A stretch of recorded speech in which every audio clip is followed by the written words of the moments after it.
على عباده الذين اصطفى أما بعد أعوذ بالله من الشيطان الرجيم بسم الله الرحمن الرحيم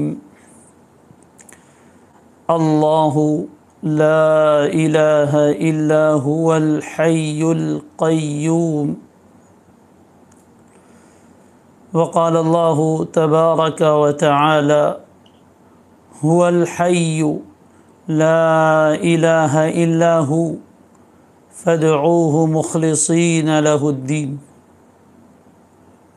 وقال تعالى وتوكل على الحي الذي لا يموت وقال تعالى الذي خلق الموت والحياة ليبلوكم أيكم أحسن عملا صدق الله العظيم اللهم صل على سيدنا محمد وعلى آل سيدنا محمد وبارك وسلم اللهم انفعنا بما علمتنا وعلمنا ما ينفعنا وزدنا ربنا علما سبحانك لا علم لنا إلا ما علمتنا إنك أنت العليم الحكيم سلسلة الاسماء الحسنى الحمدللہ شروع رمضان سے جاری ہے۔ اللہ تبارک و تعالی کی توفیق خاص اور اس کی نصرت خاص سے 20 سبق الحمدللہ ہمارے ہو چکے، آج 21واں سبق ہے، جبکہ رمضان المبارک کا 23واں روزہ ہے۔ بڑے مبارک ایام اور مبارک راتیں چل رہی ہے۔ اللہ تبارک و تعالی نے ایسی مبارک ساعتوں میں علم دین کے حصول کے لیے، تعلیم و تعلم کے لیے ہمیں قبول فرمایا اور ایک ایسا علم ہمارے لیے منتخب فرمایا، الاسماء والصفات کا علم۔ یقیناً یہ اللہ تبارک و تعالی کی طرف سے ہم سب کے لیے بہت بڑی سعادت اور خوش قسمتی کی بات ہے۔ اللہ تعالی ہم سب کو اس کا شکر ادا کرنے کی، قدردانی کی توفیق عطا فرمائے۔ ہم دعا کرتے ہیں کہ یہ جو اوقات ہمارے اس سبق میں گزر رہے ہیں، اللہ تعالی اسے اپنی بارگاہ میں بہت زیادہ بابرکت بنائے، قبول فرمائے۔ اللہ زندگی کے ایک ایک لمحے کی قدر کرنے کی ہمیں توفیق عطا فرمائے۔ گزشتہ کل اللہ تبارک و تعالی کے مبارک ناموں میں سے 4 ناموں کا ہم نے بیان کیا تھا، العلیم، السمیع، البصیر، الخبیر جل جلالہ، اور سبق بھی کچھ طویل ہو گیا تھا اور دلچسپ سبق تھا، زندگی کے ساتھ بہت زیادہ ریلیٹڈ اور تعلق رکھنے والا سبق تھا۔ اللہ تعالیٰ ان ناموں کا ہمیں استحضار عطا فرمائے۔ پتہ نہیں ان ناموں کو پڑھنے سے آپ کو کچھ فائدہ محسوس ہوا یا نہیں۔ جب ہم نماز میں کھڑے ہوتے ہیں اس وقت قرآن مجید کی تلاوت کرتے ہوئے اگر یہ دھیان کر لیا جائے کہ اللہ السمیع ہے، میرا قرآن کریم پڑھنا اور میری تلاوت سن رہے ہیں، تو پھر تلاوت کی کیفیت بدل جاتی ہے۔ عبادت کے لیے کھڑے ہوتے ہوئے اگر یہ سوچ لیا جائے کہ البصیر جل جلالہ مجھے دیکھ رہے ہیں، تو پھر عبادت کی کیفیت، سجدوں کا سرور بدل جاتا ہے۔ اللہ تعالی ہم سب کو زندگی کے مختلف مراحل میں ان ناموں کا استحضار اور دھیان نصیب فرمائے۔ آج بھی 4 نام منتخب کیے گئے ہیں، اللہ تعالیٰ آسان فرمائے، کم وقت میں ان چیزوں کو سمجھنے اور سمجھانے کو آسان فرمائے۔ الحی، القیوم، المحیی اور الممیت، 4 ناموں کا آج انتخاب کیا گیا ہے۔ الحی، القیوم، المحیی اور الممیت جل جلالہ۔ یہ اللہ تبارک و تعالیٰ کے بڑے جامع نام ہے، جس میں اللہ تبارک و تعالیٰ کے دوسرے صفاتی نام بھی ضمناً شامل ہو جاتے ہیں۔ یہ بڑے مبارک نام ہے، اس کے دھیان سے ہمیں سمجھنا ہے، اللہ ہمیں سمجھا دے، دل میں اتار دے، اور اللہ کی عظمت جلال ہمارے دلوں میں پیدا ہو۔ پہلے دو نام دیکھتے ہیں، الحی اور القیوم۔ یہ وہ مبارک نام ہے جو قرآن مجید میں کئی جگہ پر آئے ہیں اور اکٹھے آئے ہیں۔ آیت الکرسی ہم سب الحمدللہ یاد ہے، جس کو یاد نہ ہو نیت کر لے رمضان کی اس مبارک ساعت میں کہ ہم آیت الکرسی کو یاد کریں گے۔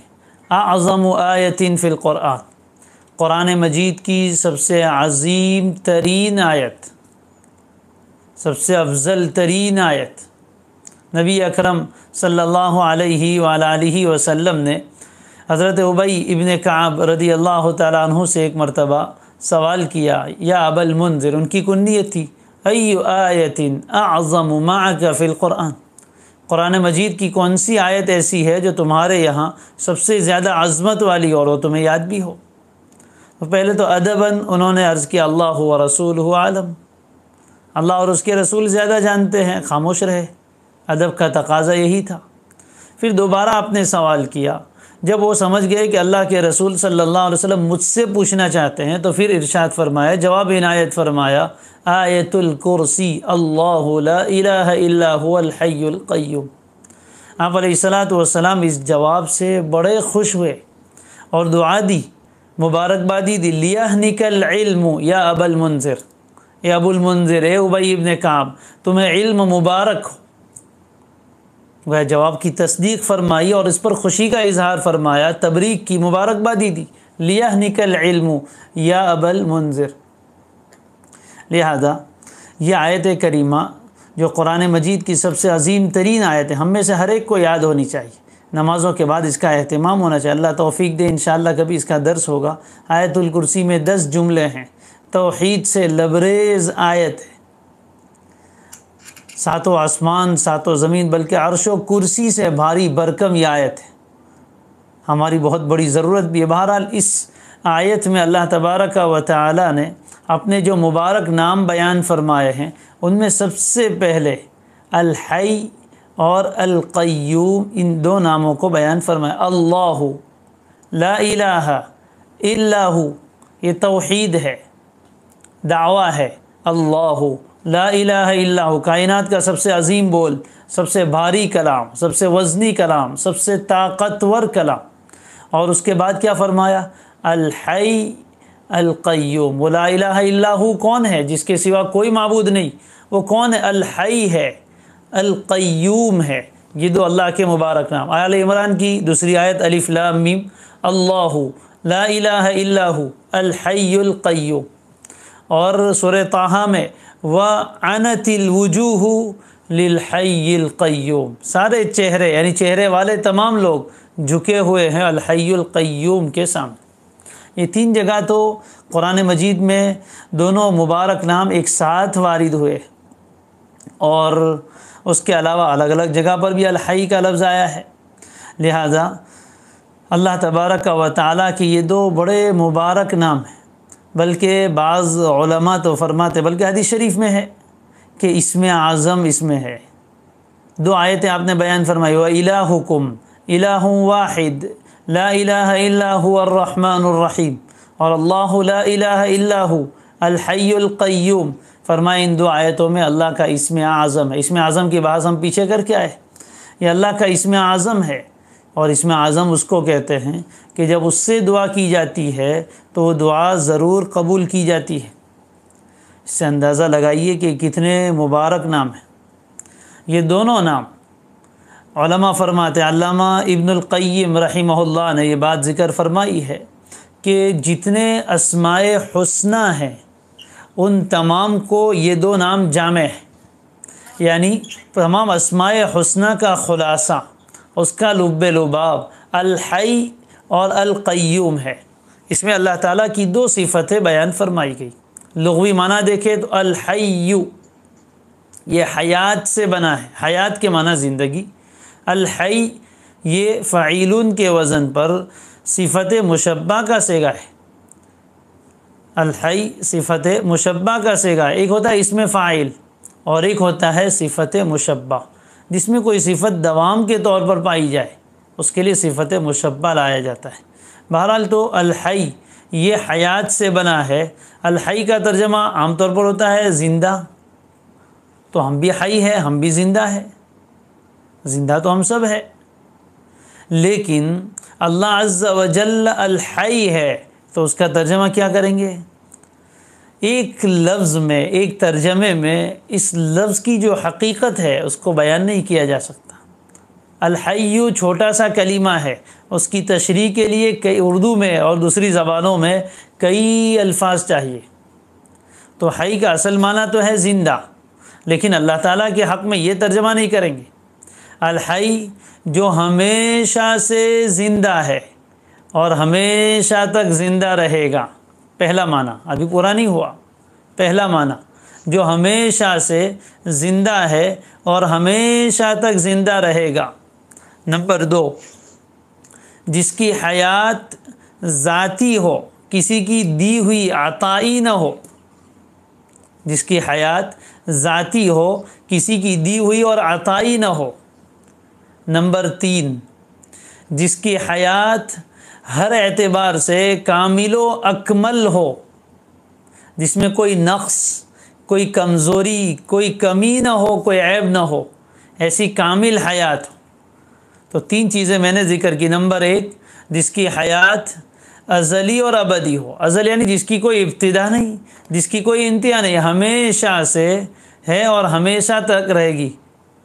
من ازل الازل الی ابد الابد، ہمیشہ سے ہے اور ہمیشہ تک باقی رہے، ایک چیز۔ نمبر 2، جس کی حیات اپنی ذاتی ہو، کسی کی دی ہوئی عطائی نہ ہو۔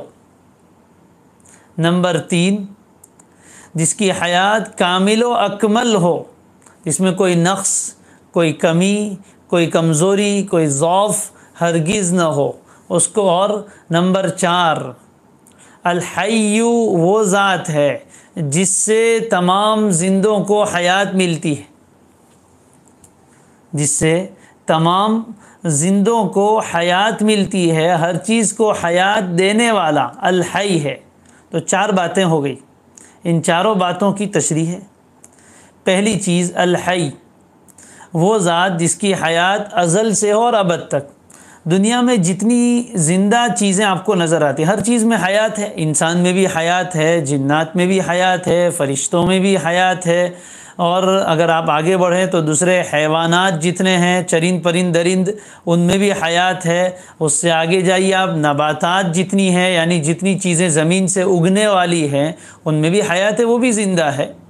بلکہ آج تو سائنس کی تحقیق یہ ہے، اور قرآن سے بھی کسی درجے میں اس کا ثبوت ہوتا ہے کہ جمادات میں بھی حیات ہے، یعنی پتھر جیسی چیزیں ہیں جو ہمیں ان کی حیات محسوس نہیں ہوتی، ان میں بھی حیات ہے۔ تو جتنی چیزیں آپ کو حیات والی نظر آتی ہے، ان تمام کی تمام چیزوں کے بارے میں آپ دیکھیے، غور کیجئے کہ اس کی ایک ابتدا ہے اور ایک انتہا ہے۔ اپنے آپ کو دیکھ لیجئے، ہماری ایک ابتدا، ایک وقت تھا جب ہم نہیں تھے، عدم تھا، موت تھی، اس کے بعد پھر حیات آئی، ابھی ہے، لیکن آگے جا کے وہ حیات ایک دن ختم ہو جائے گی، کب ختم ہوگی وہ کسی کو نہیں معلوم۔ تو اللہ کے سوا جتنی حیات والی چیزیں ہیں، وہ سب کی سب چیزوں کی حیات، اس کی ابتدا بھی ہے اور اس کی انتہا بھی ہے، لیکن اللہ عز و جل ایسی حیات والے ہیں جس کی ابتدا بھی نہیں اور جس کی انتہا بھی نہیں، جس کو کہتے ہیں من ازل الازل الی ابد الابد، ہمیشہ ہمیشہ سے ہے اور ہمیشہ ہمیشہ تک رہے گا۔ یعنی اس کی حیات پر موت پہلے نہیں آئی، ہم میں سے ہر ایک کی حیات پر پہلے موت ہے پھر حیات۔ الذی خلق الموت والحیات، موت پہلے پھر حیات، پہلے عدم تھا پھر وجود۔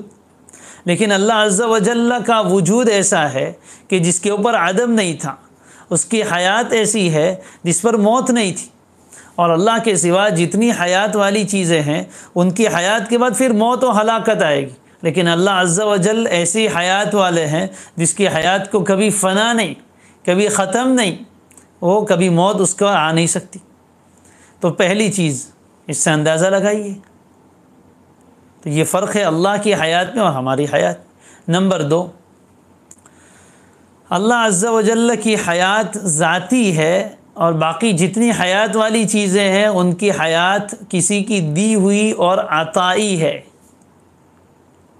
ہم ابھی زندہ ہیں لیکن یہ حیات ہماری ذاتی نہیں ہے، کسی کی دی ہوئی ہے، اللہ تبارک و تعالیٰ کی طرف سے دی گئی ہے۔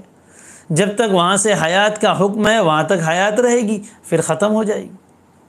لیکن اللہ عز و جل کی حیات ذاتی ہے، کسی کی طرف سے دی ہوئی نہیں، عطائی نہیں ہے کہ جہاں سے انقطاع اور ختم ہونے کا امکان۔ ہم لوگ ابھی زندہ ہے، چھوٹی سی مثال آپ سمجھیے، آپ کے گھر میں بھی شاید لیمپ جل رہا ہوگا، ہمارے گھر میں لیمپ جل رہا ہے جس کی روشنی میں ہم ایک دوسرے کو دیکھ رہے ہیں۔ تو یہ جو روشنی آ رہی ہے، یہ جو کانچ کا لیمپ ہے، اس کی جو روشنی ہے، یہ یوں نہیں کہہ سکتا ہے کہ میں خود جل رہا ہوں، بلکہ اس کے پیچھے سے ایک پاور سپلائی آ رہی ہے، پاور سپلائی آ رہی ہے۔ اگر وہ پاور سپلائی کٹ ہو جائے، پاور کٹ ہو جائے، تو یہ اس کی حیات ختم، جلنا ختم ہو جائے گا، اس کی روشنی ختم ہو جائے گی۔ معلوم ہے اس کی حیات، اس کی روشنی اپنی ذاتی نہیں ہے، کہیں سے آ رہی ہے۔ جب وہاں سے وہ امداد اور سپلائی بند ہو جائے گی تو اس کی روشنی ختم ہو جائے گی۔ اور اگر کوئی آدمی یہ کرے کہ ایک لکڑی لے کر اس کو توڑ دے، تب بھی اس کی روشنی ختم ہو جائے گی، اس لیے جب یہ ٹوٹ گیا تو اب اس قابل نہیں رہا کہ ادھر سے سپلائی کو قبول کر سکے۔ تو اسی طرح ہم سب ابھی بول رہے ہیں، حرکت کر رہے ہیں اور کسی چیز کا ادراک کر رہے ہیں۔ حیات نام ہی حرکت و ادراک کا ہے، انشاءاللہ آگے آ رہا ہے۔ تو حیات ہمارے اندر، یعنی ہم حرکت کر رہے ہیں، کچھ بول رہے ہیں، آنکھیں ہل رہی ہے، حرکت ہے، ادراک ہے، کچھ سمجھ رہے ہیں، تو یہ ہماری ذاتی حیات نہیں ہے، ادھر سے حکم آ رہا ہے، ادھر سے یعنی اللہ عز و جل کی طرف سے حکم آ رہا ہے، تب تک ہم حیات ہیں۔ جب کسی انسان کی موت آتی ہے تو کیا ہوتا ہے؟ ادھر سے حیات کی سپلائی ختم ہو جاتی ہے، تو جسم تو باقی رہتا ہے۔ آدمی کی موت آتی ہے تو عام طور پر اس کے جسم کا ایک بال بھی ختم نہیں ہوتا، سب کی سب چیزیں موجود ہوتی ہیں، لیکن حرکت ختم ہو جاتی ہے اور ادراک ختم ہو جاتا ہے، اس کو کوئی چیز محسوس نہیں ہوتی۔ ما لی میت بِإِلَامُ، میت کا جسم چیر ڈالو اس کو کوئی تکلیف نہیں ہوتی، زندہ کو تکلیف ہوتی ہے۔ بہرحال تو یہ چیز ہم اچھی طرح سمجھ لیجئے۔ جب کسی انسان کا انتقال ہوتا ہے تو کیا دیکھتے ہیں؟ ڈاکٹر صاحب آ کر چیک کرتے ہیں، تو کبھی نبض پکڑتے ہیں کہ بھائی یہاں نبض میں حرکت ہے کہ نہیں، اگر حرکت نہیں ہے تو سمجھ جاتے ہیں کہ زندگی ختم ہو گئی، آئی ایم سوری کہہ دیتے ہیں۔ کبھی ناک کے اوپر ہاتھ رکھ کر دیکھتے ہیں، کبھی شیشہ رکھتے ہیں کہ اس کے اوپر کچھ بھاپ پیدا ہوتی ہے کہ نہیں، اگر ہوتی ہے تو سمجھتے ہیں کہ زندہ ہے، نہیں ہوتی ہے تو سمجھ گئے کہ سانس رک گئی ہے۔ تیسری علامت یہ دیکھتے ہیں کہ آنکھ اس طرح کر کے دیکھتے ہیں اور اس کے اوپر ٹارچ کی روشنی مارتے ہیں، اگر آنکھ سکڑ جاتی ہے تو سمجھ لو کہ زندگی ہے، حرکت ہے، ادراک ہے، لیکن آنکھ نہیں سکڑتی، ایسی رہتی ہے تو سمجھ لیتے ہیں کہ اب حیات باقی نہیں ہے۔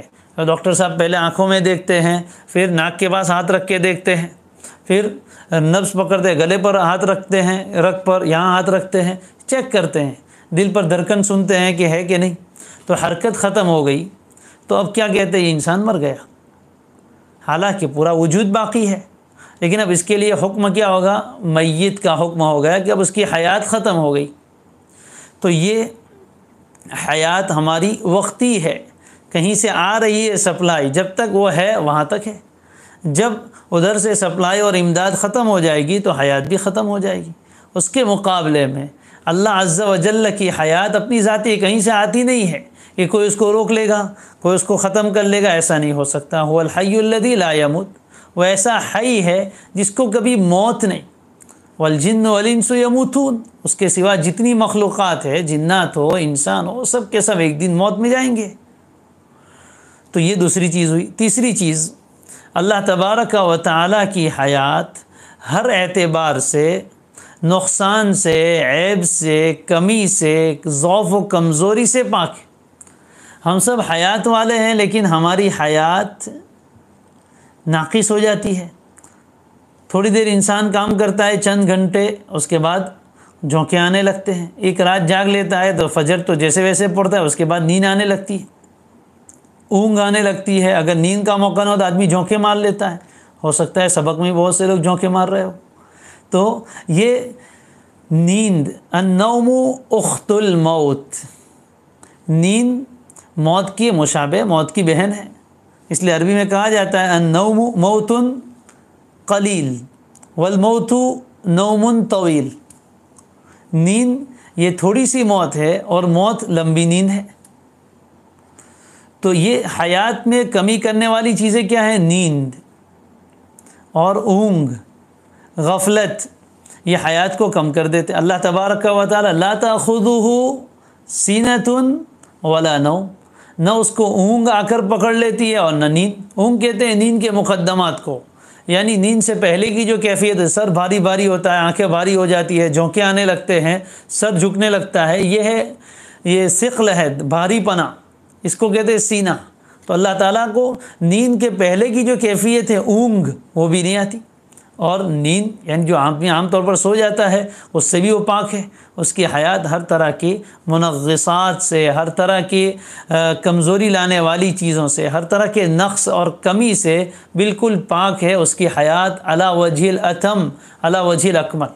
اور اللہ کی حیات اپنے جیسی مت سمجھو، اس کو ہم سوچ ہی نہیں سکتے کہ وہ کیسی حیات والا ہے۔ دنیا میں جتنی حیات والی جاندار چیزیں ہیں، حیات والی یعنی جان والی چیزیں، جاندار، جتنی چیزوں میں جان ہے اس کی حیات بھی الگ الگ ہے۔ چنانچہ آپ جمادات میں جائیے، پتھروں میں بھی حیات ہے، وَإِن مِّن شَيْءٍ إِلَّا يُسَبِّحُ بِحَمْدِهِ، لیکن اس کی حیات ایسی ہے کہ وہ حرکت نہیں کر سکتی، اس میں وہ ادراک نہیں ہے۔ اس سے اوپر آئیے نباتات میں، جو زمین سے اگنے والی چیزیں، اس میں بھی حیات ہے۔ اسی لیے کہتے ہیں یہ درخت مر گیا، تو مرنا کس کو کہتے ہیں؟ حیات کے ختم ہونے کو۔ تو کبھی کبھی ہم بولتے ہیں درخت مر گیا، جب خشک ہو جاتا ہے تو کہتے ہیں درخت مر گیا، اس میں حیات ہے کہ چھوٹا سا پودا تھا، پھر بڑھتے بڑھتے وہ تناور درخت بن جاتا ہے، تو اس میں نمو ہے، بڑھوتری، پھر حرکت بھی ہے، لیکن اس کی حرکت اپنی ذاتی نہیں، ارادے سے حرکت نہیں کرتا، ہوا آتی ہے تو ہلتا ہے، کوئی ہلاتا ہے تو ہلتا ہے، لیکن خود سے نہیں ہل سکتا، لیکن بہرحال اس میں حیات ہے۔ اس میں آپ دیکھیں گے گرینری آئے گی، اس پر پھل لگتے ہیں، پھول لگتے ہیں، پتے اس کے آتے ہیں، تو اس میں حیات ہے، وہ حجر سے، پتھر سے زیادہ اعلیٰ درجے کی ہے۔ لیکن اس سے آگے بڑھیے، آپ حیوانات میں آئیے، جانوروں میں آئیے، اس میں بھی حیات ہے، لیکن اس سے اعلیٰ درجے کی، کہ وہ حرکت بھی کرتے ہیں، لیکن حرکت بالارادہ، چاہتے ہیں تو چلتے ہیں، دوڑتے ہیں، کھاتے ہیں، پیتے ہیں، سوتے ہیں، اس میں ہے، لیکن ابھی اس میں بھی حیات کمزور درجے کی ہے، کہ وہ بول نہیں سکتے، ناطق نہیں ہے، بولنے والے نہیں ہے، اور ہر چیز کا کامل درجے میں ادراک نہیں کر سکتے۔ اس سے اوپر آئیے، انسان و جنات بھی حیات والے ہیں، لیکن اس میں اس کے مقابلے، جانوروں کے مقابلے میں حیات اعلیٰ درجے کی ہے، قائم بالارادہ ہے اور ناطق ہے، بولتے بھی ہے، ادراک بھی بہت کامل درجے کا ہے، انسانوں میں جنات کے مقابلے میں اور اعلیٰ درجے کا ادراک اور سوچ سمجھ ہے، لیکن پھر بھی انسان کو نیند آ جاتی ہے، کمزور ہو جاتا ہے، بوڑھا ہو جاتا ہے، اس کی حیات میں ضعف آ جاتا ہے، بڑھاپے میں سب چیزیں کمزور ہو جاتی ہے۔ اس سے اوپر جائیے، ملائکہ میں بھی حیات ہے، انسان کو تو کھانے پینے کی ضرورت ہے، ملائکہ کو کھانے پینے کی بھی ضرورت نہیں، وہ جب کھاتے پیتے نہیں تو اس کے بعد کا جو عمل ہوتا ہے نکلنے کا، اس سے بھی پاک ہے، تو انسان کے مقابلے میں ان کی حیات اور زیادہ درجے کی کامل ہے۔ تو آپ دیکھیے جانداروں میں، مخلوقات میں بھی حیات کے الگ الگ درجات ہیں، الگ الگ کیٹیگری ہے، کسی کی کمزور ہے، کسی کی اعلیٰ ہے، یہ تو مخلوقات میں تفاوت ہے۔ تو ایک انسان یعنی مخلوق اور خالق کی حیات، اس میں جو تفاوت ہے، ان دونوں میں جو فرق ہے، وہ تو ہم سوچ نہیں سکتے۔ اللہ تعالیٰ کی حیات اتنی کامل، اتنی کامل، اتنی کامل کہ ہماری سوچ اس کو سمجھنے سے عاجز ہے۔ اس لیے کہیں اللہ کی حیات کو اپنی حیات جیسا نہ سمجھے، حیات اس کی ذاتی صفت ہے، اس کی ذاتی، کسی کی دی ہوئی نہیں، اور ازل سے لے کر ابد تک ہے، کسی کی دی ہوئی نہیں، ہر طرح کے نقص اور کمی سے پاک ہے۔ لا تأخذہ سینہ ولا نوم، اونگ اور نیند سے پاک، غفلت سے پاک، لا یضل ربی ولا ینسیٰ، بھولنے سے پاک، کبھی بھولتا نہیں، کبھی سوتا نہیں، کبھی غفلت نہیں، ہر اعتبار سے کامل ترین حیات ہے۔ تیسری چیز بتائی تھی کہ وہ سب کو حیات دینے والا ہے، سب کو حیات دینے والا، اس کو حیات کسی نے نہیں دی، باقی جتنی دنیا میں حی چیزیں ہیں، حیات والی چیزیں ہیں، ان سب کو حیات دینے والا اللہ ہے۔ الحی وہ ذات ہے جو سب کو حیات دیتا ہے، اور یہی ایک نام آگے آ رہا ہے المحیی، حیات دینے والا، زندگی دینے والا، زندہ کرنے والا، یہ المحیی ہے، سب کو حیات دینے والا۔ الحی سے ہی محیی بنا ہے، سب کو حیات دینے والا۔ آپ سوچئے کہ جس نے اتنی بے شمار مخلوقات کو حیات دی ہے، اس کی حیات کتنی کامل درجے کی، اور اتنی ساری چیزوں کو حیات دینے کے بعد اس کی حیات میں کوئی کمی نہیں، کوئی کمزوری نہیں۔ جس نے فرشتوں کو حیات دی، حاملین عرش کو حیات دی، عرش کے اٹھانے والے فرشتوں کو حیات دی، جس نے جبریل و میکائیل کو، اسرائیل و اسرافیل کو حیات دی، اس کے علاوہ پہاڑوں کے فرشتوں کو، ہواؤں کے فرشتوں کو، بارش کے فرشتوں کو، ہر طرح کے فرشتوں کو اس نے حیات دی۔ پھر جناتوں کو، انسانوں کو، چرندوں کو، پرندوں کو، درندوں کو، سب کو حیات دینے والی ذات صرف الحی ہے۔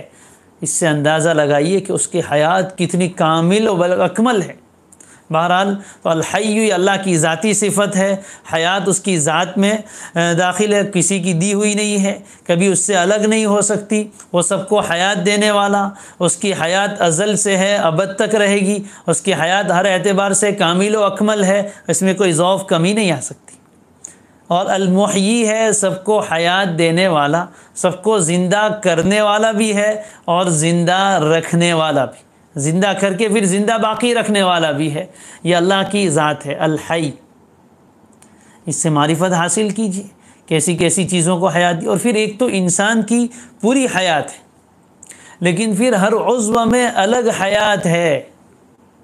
بہت سی مرتبہ انسان زندہ ہوتا ہے لیکن اس کا کوئی عضو مر جاتا ہے، جیسے لقوہ کسی کو اللہ حفاظت فرمائے تو اتنا حصہ بالکل سن ہو جاتا ہے، اتنے حصے میں گویا موت آ جاتی ہے، کچھ پتہ ہی نہیں چلتا، اس میں سوئی چبھو تب بھی پتہ نہیں چلتا۔ جب تک چمڑی زندہ ہے اس کو فوراً احساس ہوتا ہے گرمی کا، ٹھنڈی کا، ہر چیز کا، کھردرے پن کا اور ملائم پنے کا احساس ہوتا ہے، لیکن اگر چمڑی مر جائے تو اس کا احساس ختم، پھر اس کو کاٹ کے نکال دو پتہ بھی نہیں چلتا، کہتے ہیں یہ چمڑی جٹھی ہو گئی ہے، یہ چمڑی مر گئی ہے، تو اس کو احساس نہیں رہتا۔ اسی طریقے سے بعض اعضاء میں سے احساس ختم ہو جاتا ہے تو پھر اس درد ہوتا ہے، کوئی عضو بیمار ہوتا ہے تو اس کی حیات ناقص ہو جاتی ہے، اس کی حیات اس عضو میں ناقص ہو جاتی ہے۔ یاد رکھیے، بہت کام کی بات ہے۔ مثال کے طور پر کسی انسان کو سر میں درد ہونے لگا تو جب تک حیات کامل ہوتی ہے وہاں تک اس میں کوئی درد نہیں ہوتا، جب درد شروع ہوا تو سمجھ لو کہ اس میں حیات اس وقت ناقص ہے، کچھ کمی آ گئی، بینائی میں کمی آ گئی تو اس میں جو آنکھوں کی حیات تھی اس میں کمزوری آ گئی۔ اسی طرح ہر عضو میں جہاں جہاں آپ کو درد ہو، جہاں بیماری ہو، اس میں حیات اتنے درجے میں ناقص ہو گئی ہے، اس میں بھی حیات ڈالنے والا اللہ ہے۔ اس لیے یا حیو یا قیوم، اللہ کے اس نام کو پکارا جائے، اس لیے کہ وہی حیات دینے والا ہے، مردوں کو زندہ وہی کرتا ہے، مردہ جسموں کو بھی وہی زندہ کرتا ہے، بے جان چیزوں میں جان وہی ڈالتا ہے۔ کوئی دنیا کی طاقت جان نہیں ڈال سکتی، لوگوں نے روبوٹ بنا لیے لیکن اس میں حیات نہیں ہے، ایک مکھی کو بھی کوئی حیات نہیں ڈال سکتا۔ حیات صرف اللہ کی صفت ہے، یعنی حیات دینے کی چیز یہ صرف اللہ کے پاس اختیار ہے، کسی کے پاس اختیار نہیں ہے۔ اس لیے جب کبھی کسی عضو میں درد ہو، ہم بارہا پڑھتے آیت الکرسی پڑھ کے دم کرو، آیت الکرسی میں الحی والا نام ہے، جب یہ آئے تو اس پر سوچے، جہاں درد ہو رہا ہے وہاں ہاتھ رکھا اور اللہ لا الہ الا ہو الحی، الحی پڑھتے ہوئے دل کا احساس یہ ہو کہ اللہ آپ الحی ہے، آپ حیات دینے والے ہیں، اس میں حیات ناقص ہو گئی ہے، اس جگہ پر حیات ڈال دیجئے، یہ زخم اچھا نہیں ہو رہا ہے، اللہ آپ الحی ہے، اس میں حیات کامل کر دیجئے کہ یہ مندمل ہو جائے۔ جہاں کہیں درد ہو رہا ہے اس پر الحیو کی تجلی پڑتی ہے تو اس کی حیات کا نقصان ختم ہو کر اس میں جان آ جاتی ہے۔ اور اس سے آگے کی عجیب بات بتاؤں، جس طرح جسموں میں حیات ڈالنے والا وہی ہے، اسی طرح دل میں حیات ڈالنے والا بھی وہی ہے۔ آپ کو تعجب ہوگا، انسان زندہ ہوتا ہے لیکن دل مر جاتا ہے، دل مردہ دل نہیں ہے، اسے زندہ کر دوبارہ۔ او من کان میتا فاحییناہ، کافر کو قرآن نے میت کہا ہے، جو آدمی کافر ہے وہ مردہ ہے۔ فاحییناہ، ہم نے اس کو اسلام دے کر زندگی دی۔ مثل الذی یذکر ربہ والذی لا یذکر ربہ کمثل الحی والمیت، ذکر کرنے والا زندہ کی طرح ہے اور ذکر نہ کرنے والا مردہ کی طرح ہے۔ معلوم ہوا کہ دل میں بھی حیات آتی ہے اور دل میں بھی موت آتی ہے، تو دل کو بھی زندہ کرنے والا الحی جل جلالہ ہے۔ اس لیے یا حی یا قیوم، یہ دعاؤں میں خاص اہتمام سے پڑھنا چاہیے، اللہ کو اس نام سے پکارنا چاہیے۔ ابھی میں نے عرض کیا تھا، نبی اکرم صلی اللہ علیہ وسلم کے سامنے ایک شخص نے دعا کہ اللہم انی اسألک بان لک الحمد لا الہ الا انت انت الحنان انت المنان، اور اسی میں آگے ہے انت الحی القیوم۔ آپ نے صحابہ سے فرمایا کہ پتہ ہے اس نے کیا دعا کی؟ اس نے اسم اعظم سے دعا کی۔ نبی اکرم صلی اللہ علیہ وسلم نے اپنی لخت جگر، اپنی سب سے چہیتی صاحبزادی حضرت فاطمۃ الزہرا رضی اللہ تعالیٰ عنہا کو دعا سکھائی، یا حی یا قیوم برحمتک استغیث اصلح لی شأنی کلہ ولا تکلنی الی نفسی طرفۃ عین۔ صبح شام کی دعاؤں میں ہے یا حی یا قیوم، یہی لفظ پکارا گیا، اور یا حی یا قیوم برحمتک استغیث، تیری رحمت سے میں مدد چاہتی ہوں، اصلح لی شأنی کلہ، میرے ہر کام کو ٹھیک کر دیجئے، لا تکلنی الی نفسی طرفۃ عین، مجھے اپنی ذات کے حوالے ہرگز نہ کیجئے ایک پلک جھپکنے کے برابر۔ کتنی پیاری دعا سکھائی، استغفر اللہ الذی لا الہ الا ھو الحی القیوم واتوب الیہ، سب سے عظیم استغفار۔ رات کو بستر پر جا کر 3 مرتبہ پڑھ لیجئے، سب گناہ معاف ہو جائیں گے۔ وَإِن كَانَ مِثْلَ زَبَدِ الْبَحْرِ، سمندر کی جھاگ کے برابر ہو تب بھی۔ اس میں کیا ہے؟ استغفر اللہ، مغفرت مانگی اس اللہ سے، لا الہ الا ہو، جس کے سوا کوئی معبود نہیں، الحی۔ گناہ کا ایک اثر یہ ہے کہ وہ دل کو مار دیتا ہے، دل کے حیات کو کم کر دیتا ہے۔ یہ گناہ کر کے جو ہمیں احساس نہیں ہوتا، یہ کیوں؟ اس لیے کہ دل مر گیا ہے۔ تو الحی کو پکارا گیا کہ آپ حی ہے، حیات دینے والے ہیں، گناہ کی وجہ سے میرا دل مردہ ہو گیا ہے، اس میں دوبارہ حیات پھونک دیجئے، اس کو زندہ کر دیجئے۔ القیوم، آپ سب کو تھامنے والے ہیں، مجھے بھی تھام لیجئے اور گناہوں سے بچا لیجئے۔ وَأَتُوبُ إِلَيْهِ، اور میں آپ ہی سے توبہ کرتا ہوں۔ بہرحال تو یہ دعائیں سکھائی گئی ہے، تو اللہ کا یہ نام ہے، اس کی تجلیات ہر جگہ ہے، جتنے جاندار آپ کو نظر آ رہے ہیں وہ سب الحی جل جلالہ کی تجلیات ہیں۔ جو اعضاء ٹھیک ٹھاک نظر آتے ہیں اس پر اللہ کی صفت حیات کا پرتو ہے، اس لیے وہ ٹھیک ٹھاک ہے۔ جب اس کی تجلی ہٹتی ہے تو پھر یا تو انسان مر جاتا ہے، یا اس کے عضو مر جاتے ہیں، یا کبھی دل مر جاتے ہیں۔ اس لیے یا حیو کہہ کر اللہ کو پکارنا چاہیے، اور فرمایا وتوکل علی الحی الذی لا یموت، اے پیغمبر آپ توکل کیجئے، بھروسہ کیجئے، اپنے کام حوالے کر دیجئے اس حی کو، الذی لا یموت، جس کو کبھی موت نہیں آنے والی ہے۔ انسان جس کسی پر بھروسہ کر کے بیٹھ جائے، بالآخر وہ انسان ہے، موت آ جائے گی۔ مالدار ہے تو غریب ہو سکتا ہے، زندہ ہے تو مر سکتا ہے، ہاں ایک ذات ہے جس کو کبھی موت نہیں، جس کے غنا میں کبھی فقر نہیں، تو اپنے معاملات اسی کے حوالے کیجئے، توکل اسی پر کیجئے، بھروسہ اسی پر کیجئے جو الحی ہے، کبھی اس کو موت آنے والی نہیں ہے۔ لہذا توکل اسی پر کیا جائے، اپنا تعلق اس الحی سے جوڑ لیا جائے۔ جو لوگ اس نام کے ساتھ جڑ جاتے ہیں، اللہ ہم سب کو جوڑ دے۔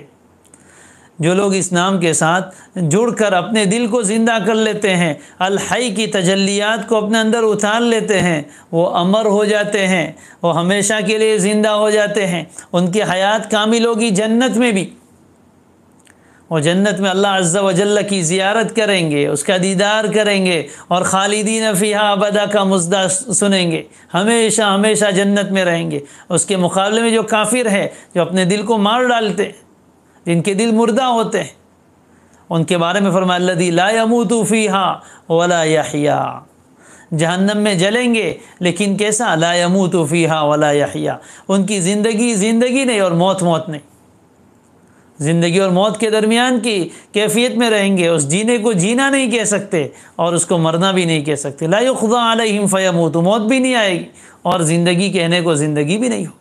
اس لیے الحی جل جلالہ کی تجلی کو اپنے اندر لائے۔ جب بندہ اللہ عز و جل کا اس نام سے خاص ذکر کرتا ہے، اللہ اس کے دل کو بھی زندہ کرتا ہے۔ علامہ ابن تیمیہ رحمہ اللہ فرماتے ہیں کہ جو آدمی فجر کی سنت اور فرض کے درمیان 40 مرتبہ یا حی یا قیوم لا الہ الا انت پڑھ لے 40 مرتبہ پابندی سے، اللہ اس کے دل کو زندہ کر دیں گے۔ اور جب دل زندہ ہوتا ہے تو پھر بہت سارے مردہ دلوں کو وہ زندہ کر دیتا ہے، یعنی اس کے ذریعے سے مردہ دلوں کو زندگی اللہ عطا فرماتے، کافروں کو ایمان دیتے ہیں، گنہگاروں کو توبہ کی توفیق دیتے ہیں، جن کے دل کی حیات کمزور پڑ گئی تھی اللہ ان کو حیات قوی دے دیتے ہیں، پھر وہ اور تصرف ہوتا ہے ان کو۔ اللہ تبارک و تعالی اس نام کی تجلیات ہمیں عطا فرمائے۔ اللہ کے بارے میں یہ اعتقاد رکھیں کہ حقیقت میں حیات اللہ ہی کی ہے، جس کو کبھی فنا نہیں اور جس کی کوئی ابتدا نہیں، جس کی حیات اپنی ذاتی ہے، ہر اعتبار سے نقصان سے پاک ہے، نہ وہ سوتا ہے، نہ اس کو اونگ آتی ہے، نہ اس کو کچھ ہوتا ہے۔ ہندوؤں کی طرح نہیں کہ بھگوان بھی سو جاتے ہیں اور پھر دوبارہ اٹھتے ہیں، ایسا نہیں ہے، جو سو جائے تو دنیا کو کیسے تھامے گا۔ تو یہ اللہ تعالیٰ کی ذاتی صفت ہے۔ علماء فرماتے ہیں کہ اللہ کی جتنی ذاتی صفات ہیں، کل پڑھا تھا العلیم، علم، سماع، بصر، خبیر ہونا اور اس کا قوی ہونا اور اس کی جتنی ذاتی صفات ہے، قدیر ہونا، یہ سب الحی سے تعلق رکھتی ہے، اس کے ضمن میں ساری ذاتی صفات آ جائے گی۔ دوسری صفت تھی القیوم۔ القیوم یہ قامہ سے ہے، فیعولون کے وزن پر یہ بھی مبالغے کا صیغہ ہے۔ القیوم اس کا کیا معنی ہے؟ القیوم کے بارے میں علماء فرماتے ہیں القائم بنفسہ والمقیم لغیرہ، جو خود اپنی ذات سے قائم ہو اور دوسروں کو قائم رکھنے والا، جو خود سے قائم ہے اور سب کو تھامنے والا۔ اردو میں اس کا ترجمہ کرتے ہیں القیوم کا سب کو تھامنے والا، لیکن یہ ادھورا ترجمہ ہے۔ میں نے پہلے بھی عرض کیا کہ عربی کے الفاظ اور خصوصاً اللہ کی جو صفاتی نام ہے اس کو ایک چھوٹے سے لفظ میں قید نہیں کیا جا سکتا، یہ تو عربی زبان کا خاصہ ہے۔ القیوم سب کو تھامنے والا اور جو خود سے قائم ہے اور سب کو قائم رکھنے والا ہے۔ القیوم یہ بھی اللہ تبارک و تعالیٰ کا بڑا قوی صفتی نام ہے اور صفت فعلی ہے جس کا تعلق ارادے سے، تو جتنی صفات فعلیہ ہے وہ سب کی سب القیوم میں داخل ہے، سب کو تھامنے والا۔ سب سے پہلی چیز القائم بنفسہ، جو خود اپنی ذات سے قائم ہو، کسی کے سہارے پر قائم نہ ہو۔ ایک چیز وہ ہوتی ہے جس کو جوہر کہتے ہیں اور ایک ہوتا ہے عرض۔ جوہر وہ ہوتا ہے جو خود قائم ہے اور عرض وہ ہوتا ہے جو خود سے قائم نہیں، کسی چیز کے ضمن میں پایا جاتا ہے، جیسے سفید ہونا، یہ ایک عرض ہے، ایک صفت ہے، وہ خود سے قائم نہیں ہے۔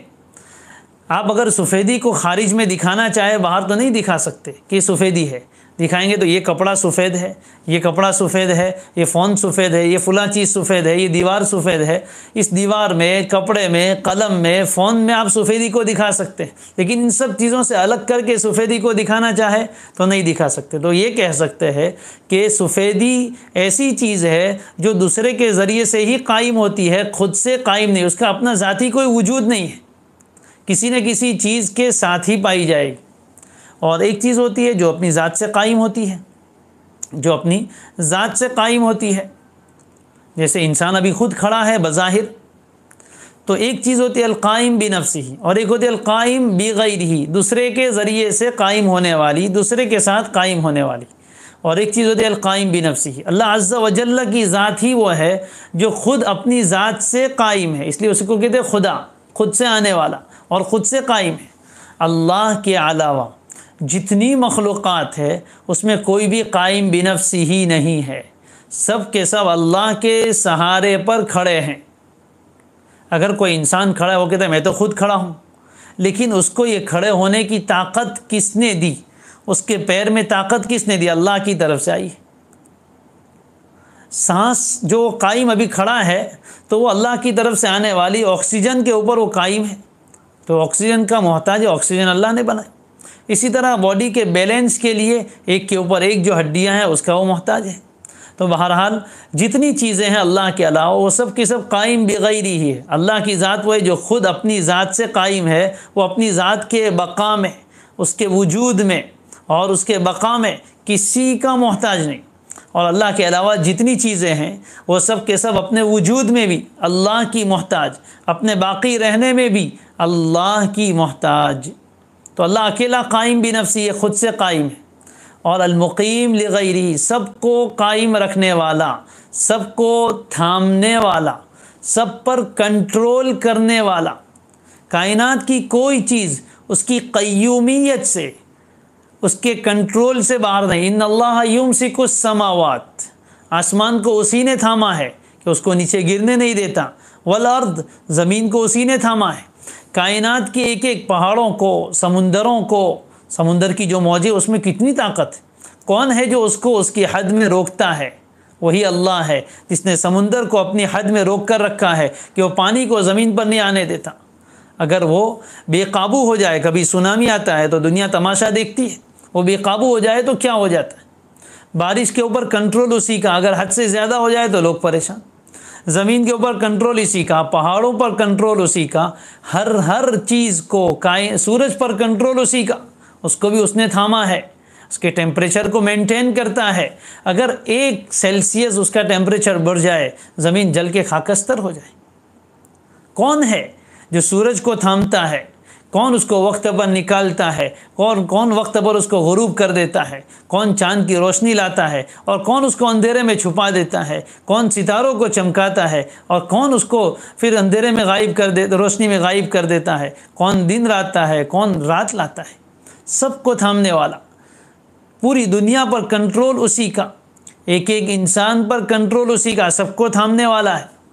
دشمنوں سے بچانے والا وہی ہے، رلانے والا وہی، ہنسانے والا وہی، زندگی دینے والا وہی، موت دینے والا وہی، اسی طرح مالدار کرنے والا وہی، غریب کرنے والا وہی، بیماری دینے والا وہی، شفا دینے والا وہی، اور جتنی فعلی صفات ہے وہ سب القیوم میں داخل ہے۔ یخفض ویرفع، کسی کو جھکاتا ہے، کسی کو اٹھاتا ہے، یعز ویذل، کسی کو عزت دیتا ہے، کسی کو ذلیل کرتا ہے۔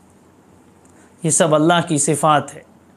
یہ القیوم، سب کو تھامنے والا، سب پر اس کا کنٹرول، کوئی چیز اس کے کنٹرول سے باہر نہیں۔ جناتوں پر اس کا کنٹرول، شیاطین پر اس کا کنٹرول، ملائکہ کو وہی تھامتا ہے۔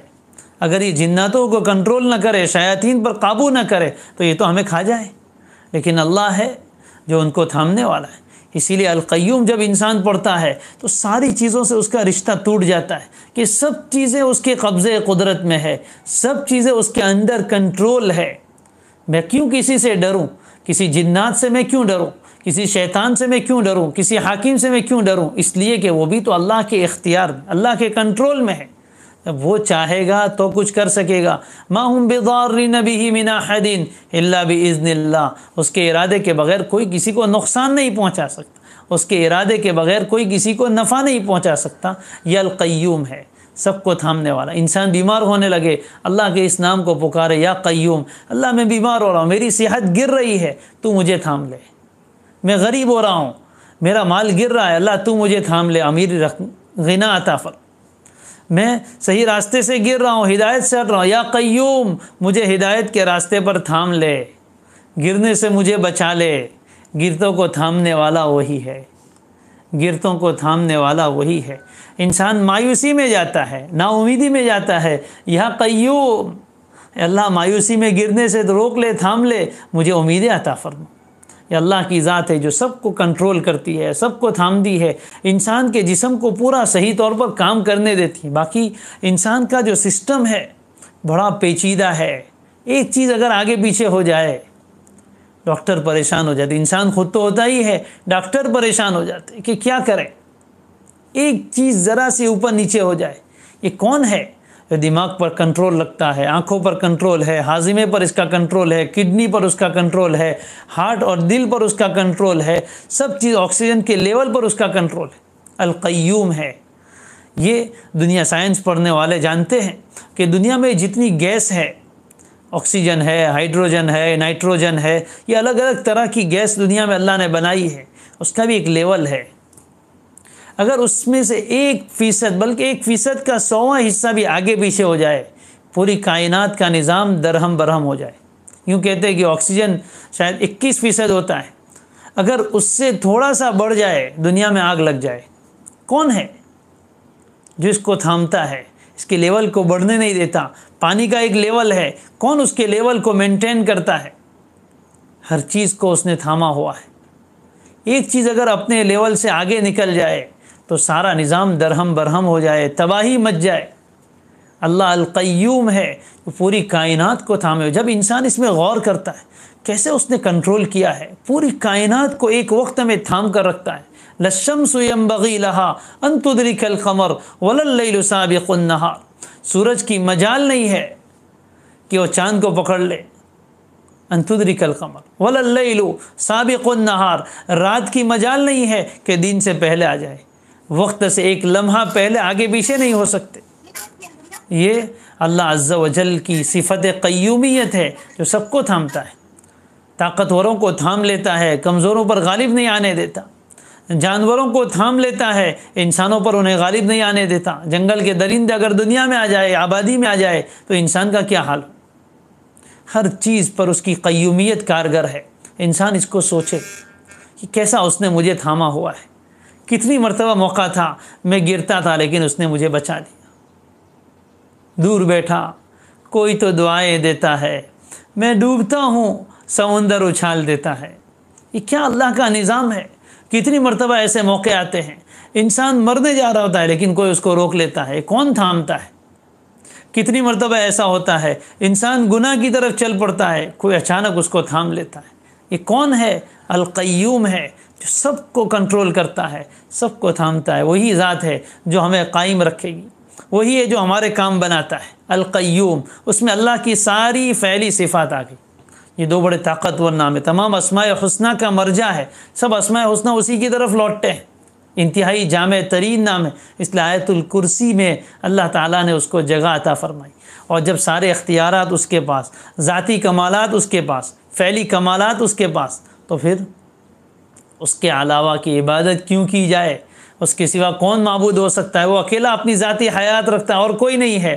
جو اپنی ذاتی حیات نہ رکھتا ہو، جو اپنے وجود میں، اپنی حیات میں کسی کا محتاج ہو، وہ معبود نہیں ہو سکتا۔ جو خود اپنی ذات کو قائم نہ رکھ سکے اور دوسرے کو قائم نہ رکھ سکے، وہ معبود نہیں ہو سکتا۔ معبود وہی ہو سکتا ہے جو سب کو تھام لے، جو سب کو قائم رکھے، پورے کائنات کا عالم کا نظام چلائے، جس کی حیات ذاتی، وہ خود کسی کا محتاج نہ ہو، اس کو کوئی کنٹرول نہ کرتا ہو، وہی ذات اس قابل ہے کہ لا الہ الا ہو۔ یہ آیت الکرسی میں دلیل ہے توحید کی۔ الحی، القیوم، یہ دونوں توحید کی بہت قوی عقلی اور نقلی دونوں اعتبار سے دلیل ہے۔ بہرحال تو یہ اللہ کا مبارک نام القیوم ہے۔ الحی پہلا نام تھا، القیوم دوسرا نام ہے۔ المحیی اس کے حی کے ضمن میں آ گیا کہ سب کو حیات دینے والا کوئی حیات نہیں دے سکتا۔ ماں کے پیٹ میں بچہ آتا ہے، بے جان پڑا ہوتا ہے، گوشت کا لوٹھڑا ہوتا ہے، کون ہے جو اس میں روح پھونکتا ہے؟ کون ہے جو اس میں حیات ڈالتا ہے؟ وہ امر کن ہوتا ہے جس کے اس میں حیات آ جاتی ہے۔ اور اچھا خاصا انسان بالکل تندرست، کچھ نہیں، اچانک اس کی زندگی کا چراغ بجھ جاتا ہے۔ وہ کیا ہوتا ہے؟ ابھی ایک صاحب سنا رہے تھے کہ ایک بھائی گزشتہ کل دوپہر کو اپنے بیوی بچوں کو میکے چھوڑ کر آئے اور اپنے گھر آ کر دوپہر کا روزہ تھا، سونے گئے، سوئے تو سو گئے، شام کو دوست نے آ کر اٹھایا تو وہ سوئے نہیں تھے، مو گئے تھے، حیات نکل گئی۔ بہت سی مرتبہ آج کل ایسے ویڈیو آپ نے شاید دیکھے ہوں، لائیو موت، یعنی ویڈیو چل رہا ہے، ایک اینکر ہے جو اپنی خبریں سنا رہی ہے اور اچانک سناتے سناتے 1 سیکنڈ میں، ابھی تک بالکل کامل حیات تھی، کچھ تکلیف نہیں تھی، اچانک بس 1 سیکنڈ میں گری اور ختم۔ ایک اللہ کے بندے کا بھی آج کل ویڈیو چلا ہے، سبق پڑھا رہے تھے، کلمہ طیبہ لا الہ الا اللہ پڑھا اور بس وہیں کھڑے کھڑے گر گئے، انتقال۔ یہ کون ہے؟ الممیت، موت دینے والا۔ جتنی موتیں ہو رہی سب کو موت دینے والا اللہ ہے۔ المحیی، زندگی دینے والا، حیات دینے والا بھی اللہ، اور الممیت، موت دینے والا بھی اللہ۔ یہ صفت بھی اللہ ہی کے ساتھ خاص ہے۔ کوئی انسان کسی کو گولی مارتا ہے، وہ موت نہیں دیتا، وہ موت کا ایک سبب ہے۔ ابھی میں نے مثال دی تھی کہ کسی نے بلب کو، لیمپ کو توڑ دیا تو اب اس پر حیات کا سپلائی ختم ہو گیا۔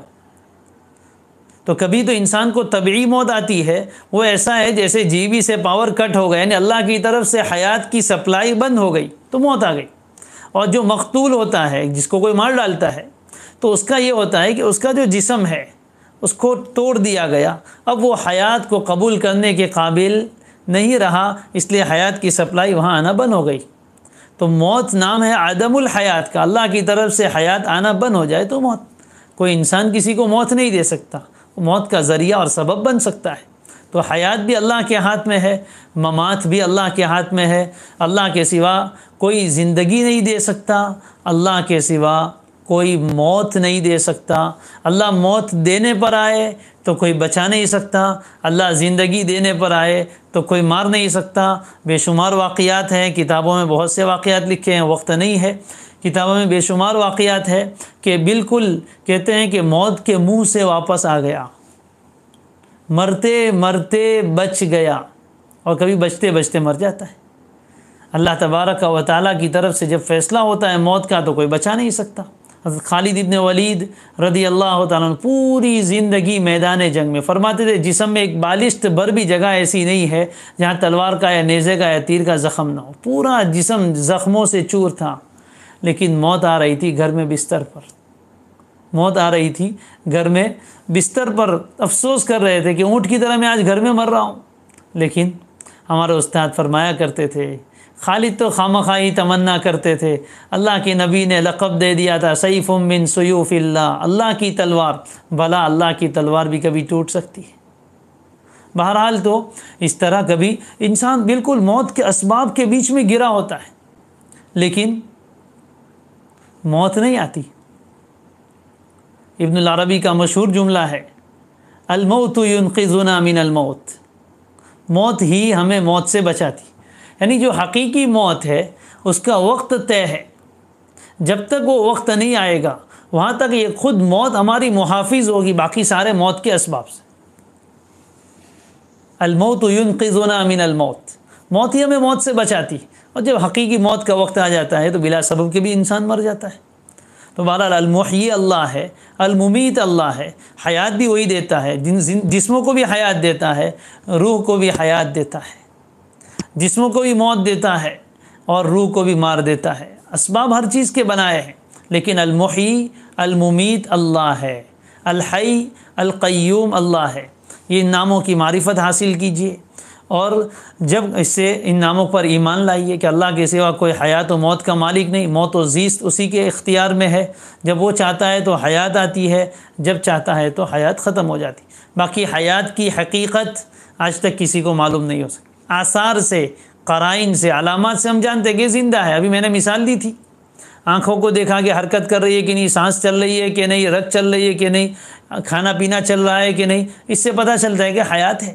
نہیں چلتا ہے تو سمجھ جاتے ہیں کہ موت ہے۔ یہ علامات ہیں، قرائن ہے، نشانیاں ہیں، سمپٹمز ہے جس کے ذریعے سے پہچان ہوتی ہے۔ باقی حیات کیا ہے، لمبے فلسفے ہیں، فلسفیوں نے کچھ اور باتیں کہی ہیں، لیکن آج تک اس کی تہ تک کوئی نہیں پہنچ سکا کہ حیات کیا ہے اور موت کیا ہے، حیات آتی کہاں سے ہے اور موت جاتی کہاں ہے، کچھ پتہ نہیں۔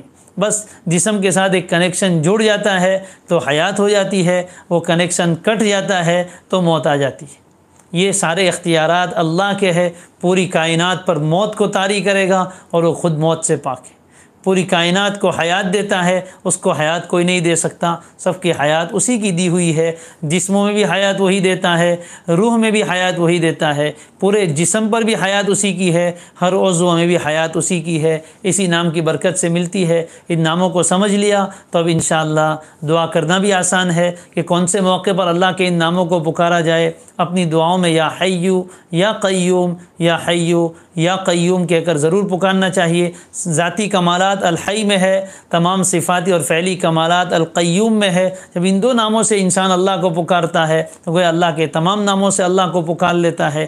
لہذا زندگی اور موت کا مالک اسی کو سمجھے، موت کا ڈر اپنے دل سے نکال دے۔ جو انسان ان ناموں پر حقیقی معنی میں ایمان لاتا ہے اس کے دل سے موت کا ڈر نکل جاتا ہے۔ بار بار انسان یعنی ڈر کے مرتا رہتا ہے۔ ڈرنے والا 100 مرتبہ مرتا ہے اور بے خوف انسان 1 مرتبہ مرتا ہے۔ لہذا موت کا خوف اپنے دل سے نکالے۔ وقت آئے گا تو کوئی اس کو روک نہیں سکتا، اور وقت نہیں آیا ہے تو کوئی اس کو لا نہیں سکتا۔ نہ کوئی انسان ہمیں موت دے سکتا ہے، نہ کوئی بیماری ہمیں موت دے سکتی ہے۔ موت تو اللہ کے اختیار میں ہے۔ کتنے ایسے لوگ ہیں سالہ سال سے بستر مرگ پر پڑے ہیں، گھر کے لوگ انتظار کر رہے ہیں کہ اب یہ جاوے تو اچھا، لیکن اس کو موت نہیں آ رہی ہے۔ اور کتنے اچھے ہیں جس کے بارے میں سب چاہتے تھے کہ یہ زندہ رہے، لیکن اس کو موت آ جاتی ہے۔ یہ اللہ کا اختیار ہے۔ اللہ الحی بھی ہے، القیوم بھی ہے، پوری کائنات پر اسی کی حکمرانی ہے، پوری کائنات پر اسی کا کنٹرول ہے، پوری کائنات پر اسی کا اقتدار ہے۔ اتنے بڑے الحی القیوم کے ساتھ جو جڑ جائے اس کے اندر کتنی طاقت آئے گی۔ جو انسان الحی القیوم کے ساتھ جڑے کہ جو سب کو حیات دینے والا ہے اور جس کی حیات اپنی ذاتی ہے اور جو سب کو تھامنے والا ہے، سب آسمان و زمین کو تھام لیتا ہے۔ جو آدمی اس نام سے اللہ کو پکارتا ہے اور اللہ کے ساتھ جڑتا ہے ان دو ناموں کے ساتھ، اس کے اندر کتنا کانفیڈنس آئے گا، کتنی طاقت آئے گی، اس کا ویل پاور کتنا مضبوط ہوگا اور اس کا اندرون کتنا قوی ہوگا کہ میرا تعلق تو اس اللہ سے ہے کہ ساری چیزوں پر اس کی حکمرانی ہے، ساری چیزیں اس کے امر کن کی محتاج ہیں۔ پھر پوری کائنات کو یوں دیکھتا ہے کہ ادھر اللہ کا حکم آیا مت تو مر گیا، ادھر اللہ کا حکم آیا حی زندہ ہو جا تو زندہ ہو گیا، ادھر اللہ کا حکم آیا امروز بیمار ہو جا بیمار، ادھر اللہ کا حکم آیا اشفی شفا پا جا شفا ہو گئی۔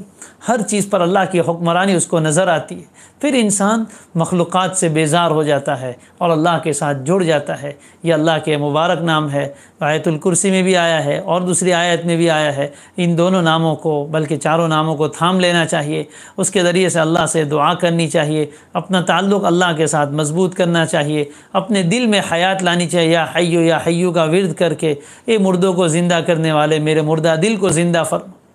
اللہ سے یہ دعا کرے جس عضو میں موت آ گئی ہے اس پر یا حیو یا قیوم پڑھ کر دم کیا جائے اور پھر اللہ سے دعا کی جائے۔ اگر کوئی شیطان آپ کو پریشان کرتا ہے، وہ آپ پر قابو پا لیتا ہے، اللہ کو پکارے یا قیوم، اے سب کو تھامنے والے، اس شیطان کو بھی تھام لے، اس کو بھی اپنے کنٹرول میں لے لے، اس کو میرے اوپر مسلط نہ ہونے دے۔ جب انسان یہ استحضار کے ساتھ یا قیوم کہہ کر اللہ کو پکارتا ہے کہ جتنی تکلیف دینے والی چیزیں میری طرف بڑھ رہی ہے سب کو روک سکتا ہے، آسمان کو تھامنے والا کیا ان کو نہیں روک سکتا؟ وہ روکنے والا ہے، روک لے گا۔ آپ اس یقین کے ساتھ مانگ کر تو دیکھیے، انشاءاللہ اللہ عز و جل ان ناموں کی برکات عطا فرمائیں گے۔ بہرحال یہ تو بڑے مبارک نام ہے، تشریحات علماء نے بہت کی ہے، مختصر وقت میں مختصر باتیں تھیں۔ اللہ تعالی ہمیں اتنا ہی سمجھنے کی توفیق دے اور اس کلام میں برکت دے جس سے آگے کی باتیں ہمارے سامنے کھلتی چلی جائے۔ ہم ان ناموں کی معرفت حاصل کریں، ان ناموں کا یقین اپنے دل میں پیدا کریں اور دل میں خاص طرح کی توانائی اور قوت محسوس کرے کہ ہمارا تعلق، ہمارا ایمان اس اللہ پر ہے جو لا الہ الا ہو ہے، جس کے سوا کوئی معبود نہیں، وہ الحی ہے، القیوم ہے۔ پھر ہم کسی اور کے سامنے کیوں جھکے، کسی اور سے امیدیں کیوں لگائیں؟ غنا اس کے ہاتھ میں، فقر اس کے ہاتھ میں، بیماری اس کے ہاتھ میں، شفا اس کے ہاتھ میں، سب کچھ اس کے ہاتھ میں ہے۔ لہذا اسی سے ہمیں مانگنا ہے، اسی سے اپنے آپ کو جوڑنا ہے، اسی سے طاقت پانی ہے۔ اللہ الحی القیوم کے نام کی برکت سے اللہ تعالی ہم سب کی مغفرت فرمائے، اللہ ہم سب کو گمراہی سے بچائے، گناہوں سے بچائے، اللہ تعالیٰ فقر سے بچائے، ذلتی سے بچائے، تنگی سے بچائے، اللہ ہر طرح کی خیر سے ہمیں مالا مال فرمائے۔ وآخر دعوانا ان الحمد للہ رب العالمین۔ سبحان اللہ وبحمدہ، سبحانک اللہم وبحمدک، نشہد ان لا الہ الا انت ونستغفرک ونتوب الیک۔